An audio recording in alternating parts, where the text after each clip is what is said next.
ناظرین، وزیر اعلیٰ خیبر پختونخوا محمود خان جلوزئی اکنامک زون کے حوالے سے منعقدہ تقریب سے خطاب کر رہے ہیں. آپ کو دکھا کہ جس طرح انہوں نے آج جلوزئی اکنامک زون کو لانچ کر دیا ہے باقاعدہ طور پر، اور خوشی کی بات یہ ہے کہ جس طرح جاوید صاحب نے اپنے ڈسکشن میں بات کی کہ زمین کم ہے اور ایپلیکینٹ زیادہ ہے، تو یہ اس بات کا مظہر ہے کہ خیبر پختونخوا میں انڈسٹریلسٹ، ہمارے چیمبر کے لوگ یہ اس میں سیریس ہے.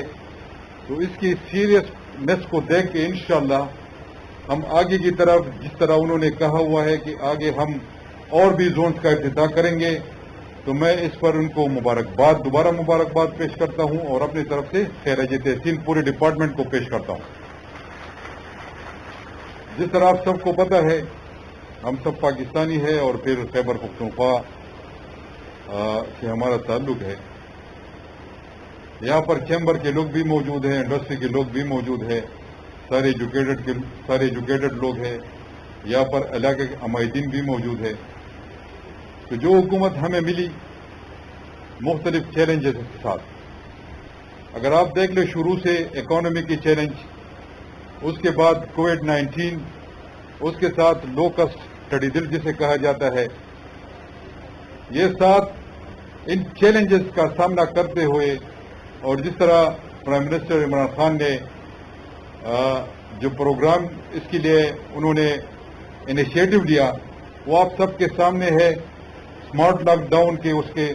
تو الحمدللہ اب ہم اس پوزیشن میں ہے کہ اس وائرس کے ساتھ ہم نے رہنا ہے. تو رہتے ہوئے ہم انشاءاللہ جو ہم نے ترقی کی طرف جانا ہے، اور جو ہم نے اپنے لوگوں کو روزگار دینا ہے، جو پرائم منسٹر صاحب نے آلریڈی اناؤنس کیا ہوا ہے، تو اب ہم اس کووڈ کے ساتھ جائیں گے. اور انشاءاللہ یہ جو ترقی کی راہ کھل گئی ہے آج سے، خاص کر انڈسٹریز کے حوالے سے، تو انشاءاللہ یہ اب نہیں رکے گی، ہم آگے کی طرف جائیں گے.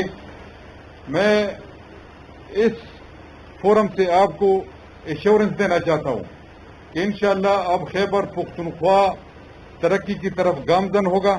یہ پہلا سٹیپ ہے، اور اس میں ہم اپنے پریویس چیف منسٹر اور present defence minister Pervez Khan Khattak کہ اس کی کوششوں کو ہم نہیں بھول سکتے. جس طرح انہوں نے اس میں اپنا کردار ادا کیا ہے، یہ پل اب میچورٹی کی طرف جا رہا ہے. تو انشاءاللہ اس کے بعد انہوں نے تو 3-4 کا ذکر کیا، غازی کا ذکر کیا، چترال کے حوالے سے ذکر کیا، ڈی اے خان کے حوالے سے ذکر کیا. اب انشاءاللہ ہم ہتار کی طرف جائیں گے، اور اس کے ساتھ ساتھ جو ہمارا سب سے بڑا پروجیکٹ ہوگا اور یہ پاکستان کا پہلا اکنامک زون ہوگا، وہ رشکے اکنامک زون ہوگا. انشاءاللہ وہ فائنل سٹیجز میں ہے. اس کے بعد ہم رشکے اکنامک زون کا پراپر اناگوریشن کریں گے. پرائم منسٹر صاحب خود آئیں گے، ان کے ہاتھ انشاءاللہ ان کی اناگوریشن ہوگی. اس سے تو انہوں نے 50,000 ڈائریکٹ اور انڈائریکٹ جابز کی پوٹینشیل کا کہا ہوا ہے. انشاءاللہ اس سے 2,50,000 ڈائریکٹ اور انڈائریکٹ جابز ہمیں اس سے ملیں گے. اس کے ساتھ ساتھ میں نے انڈسٹری ڈپارٹمنٹ کو آلریڈی کہا ہوا ہے کہ جدھر ہمارے پاس ہائیڈل کی پوٹینشیل ہے، ہم جتنی بھی ہماری اور جتنی بھی میگا واٹ ہم تقریباً اس کو جو ہمارے ہائیڈل پروجیکٹ ہے اس سے ہمیں ملے گی، تو اب ہم نیشنل گریڈ کو نہیں دیں گے، ہم اپنے انڈسٹریز کو دیں گے، ارزاں قیمت پر دیں گے انشاءاللہ. یہ ہماری بجلی ہے، اس پر ہمارا ہی حق ہے، ہمارے ہی صوبے کے صنعت کاروں کا حق ہے، چیمبر کے لوگوں کا حق ہے. تو انشاءاللہ ہماری تقریباً دسمبر تک 100 میگا واٹ تک ہماری بجلی وہ فائنل ہو جائے گی. تو ہماری کوشش ہوگی کہ وہی بجلی بھی ہم اپنے انڈسٹریز کو دے دیں. اور جہاں پر ہائیڈل کی پوٹینشیل ہے وہاں پر میں نے آلریڈی کہا ہوا ہے کہ ہوم ورک کرے کہ وہاں پر بھی ہم چھوٹے سے انڈسٹریل اسٹیٹ بنا دیں تاکہ اس لوگوں کو بھی روزگار کے مواقع ملے. میں اپنے پرائم منسٹر صاحب کا مشکور ہوں کہ انہوں نے ہمیں ویلنگ کی اجازت دی. فرسٹ ٹائم پاکستان میں اور خیبر پختونخوا میں ہم نے 18 میگا واٹ بجلی جو پیہور سے ہمیں تقریباً 18 میگا واٹ تھی، وہ ہم نے آلریڈی سوابی میں جو ہمارا انڈسٹریل اسٹیٹ ہے اس کو ہم نے ارزاں قیمت پر آلریڈی فراہم کر دی ہے. اس سے ہماری بھی بچت ہوئی، حکومت کو 2 ارب کی بچت ہوئی. اور انڈسٹریز کو بھی انشاءاللہ اسے بچت ہوگی. ساتھ ہی ساتھ جو کنسٹرکشن انڈسٹری کے حوالے سے اس میں یہ انڈسٹری بھی آتی ہے. پرائم منسٹر صاحب نے اس کے حکم کے مطابق اس نے حکم دیا تھا, ہم نے کافی ٹیکسز کم کر دیا ہے اور بعض کو ہم نے ختم کر دیا ہے. کوشش ہوگی کہ ایک ونڈو کے تحت جتنی بھی ہماری کنسٹرکشن انڈسٹری ہے اس کو ہم کور کر سکے اور باہر سے انویسٹمنٹ لا سکے. الحمدللہ خیبر پختونخوا میں انویسٹمنٹ کی راہیں کھل چکی ہے. لوگ آئیں گے, فورن انویسٹمنٹ آئے گی, خواہ وہ انڈسٹری سیکٹر میں ہو, خواہ وہ ہائیڈل سیکٹر میں ہو, خواہ وہ مائنز اینڈ منرل سیکٹر میں ہو, خواہ وہ ٹوریزم سیکٹر میں ہو. یہ 4 سیکٹرز ہیں ہمارے پاس کہ اس کو اگر ہم پروموٹ کریں, اس کو سپورٹ کریں تو خیبر پختونخوا انشاءاللہ 5-6 سالوں میں ہمیں کسی اور کی سپورٹ کی ضرورت نہیں پڑے گی. انشاءاللہ خیبر پختونخوا اپنے وسائل میں سے اپنے لوگوں کی خدمت کر سکے گا. یہاں پر ترقی ہوگی, ہم اپنے بچوں کو روزگار بھی دے سکیں گے, ہم اپنے بچوں کو ایجوکیشن بھی دے سکیں گے, انفراسٹرکچر بھی دے سکیں گے اور انشاءاللہ صبح اس سے اٹھ جائے گا.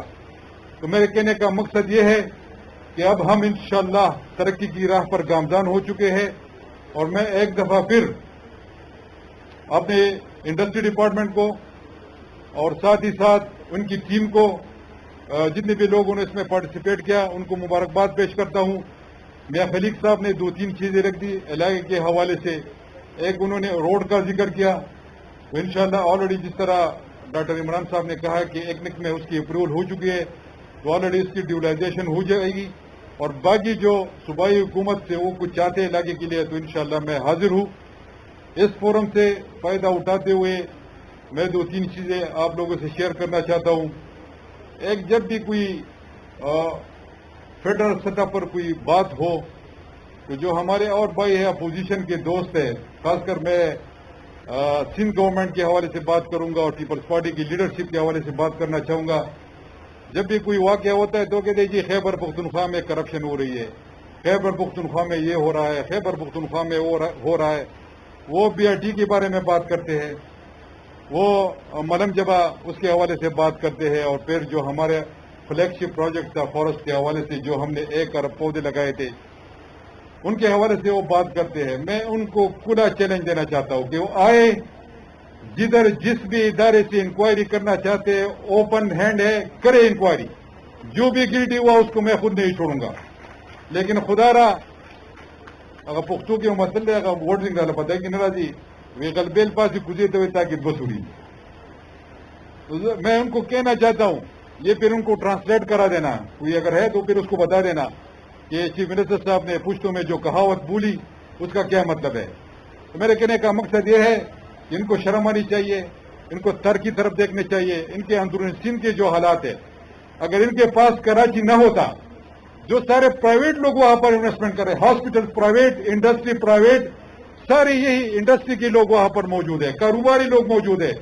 انہوں نے تو بیڑا غرق کر دیا ہے سندھ کا, پورے پاکستان کا اس نے بیڑا غرق کر دیا ہے. جتنے یہ چور ہے, جتنے یہ ڈاکو ہے, خدا کی قسم ان کی مثال میں نے کبھی سنی نہیں, دیکھی نہیں ہے. تو میں ان کو چیلنج کرتا ہوں کہ جہاں پر آپ ہم پہ بات کرتے آئے, ہم اوپن آپ کو اپنے جتنے بھی میرے میگا پروجیکٹس ہیں ان کی طرف آئے, جس بھی ادارے سے کرنا چاہتے کر لے. لیکن آپ بتائیں کہ آپ نے سندھ میں جو آپ کی 15 سال کی حکومت ہے آپ لوگوں نے کیا کیا ہے, بتائے ذرا, وہ ہمیں بتائے. کوئی ایک میگا پروجیکٹ بتائے جو آپ لوگوں نے کیا ہو اور اس میں کرپشن نہ ہو. آپ کے گندم چوہے کہا جاتے ہیں, اس میں مٹی بھر کے وہ کہتے ہیں کہ یہ ان کے گندم کے بوریوں سے مٹی برآمد ہوئی ہے, اور کہتے ہیں یہ بعد میں کہتے ہیں یہ چوہے کہا جاتے ہیں. تو شاید اللہ کرے کہ انہوں نے جو غیر قانونی کمائی کی, حرام کی کمائی, اس کو بھی چوہے کہا ہے. یہ اس قوم کا پیسہ ہے, اور اللہ کرے کہ وہ اس پہ بھی چوہے آئے اور یہ برباد ہو. یہ تو کہنے کا مقصد یہ تھا, میرا مزاج اس طرح نہیں ہے, لیکن بار بار جب یہ خیبر پختونخوا کو ٹارگٹ کریں گے تو ایز اے چیف منسٹر یہ میرا حق ہے کہ میں اس کو کاؤنٹر کروں. یہ وہ کہتے ہیں وہ شریف ہوں, لیکن وہ وہی بندہ نہیں ہوں کہ میں کس کا جواب نہیں دے سکتا. کم بولتا ہوں لیکن ٹو دی پوائنٹ بات کرتا ہوں, کام زیادہ کرتا ہوں, یہ میری عادت ہے. ہر کسی کی اپنی عادت ہوتی ہے, اور پھر جس طرح وہ بولتے ہیں وہ آپ کو پتہ ہے, اس کسی کی ذات پہ میں بات نہیں کرنا چاہتا. آخر میں آپ سب کا مشکور ہوں.